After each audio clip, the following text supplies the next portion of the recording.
Actualité dans les quotidiens du jour, levée du couvre-feu dans la région de l'Est après 5 années de vigueur.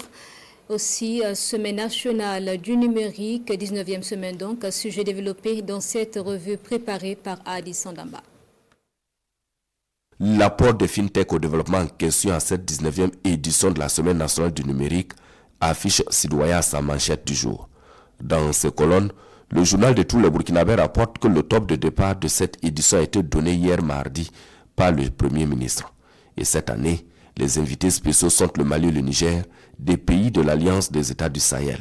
Et pour ce faire, des experts et participants venus de l'espace AES et des universités du Burkina Faso vont échanger sur des thématiques en lien avec le numérique en vue de susciter des interactions entre les acteurs de l'écosystème numérique autour de la problématique de la transformation digitale pour répondre aux exigences du contexte du Burkina Faso, rapporte Sidouaya. C'est une tribune porteuse d'opportunités, écrit l'observateur Palga pour sa part.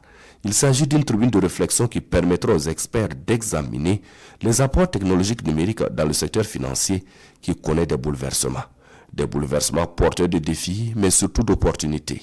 Alors, l'intelligence artificielle, la blockchain et le big data sont autant d'outils qui permettent aux fintech de transformer en profondeur les services financiers et d'adapter l'offre aux besoins d'une clientèle de plus en plus exigeante, explique le doyen des quotidiens burkinabés. Autre point de l'actualité, la levée de couvre-feu dans la région de l'Est 5 ans après. Le contexte sécuritaire se déride, titre aujourd'hui au Faso.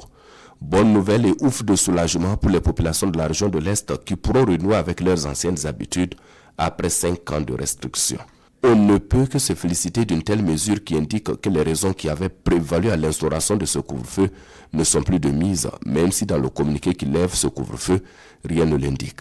Mais si depuis 5 ans, il y avait une batterie de restrictions, il est probable que ce sont les populations dont la collaboration franche avec les FDS et les VDP a été exemplaire.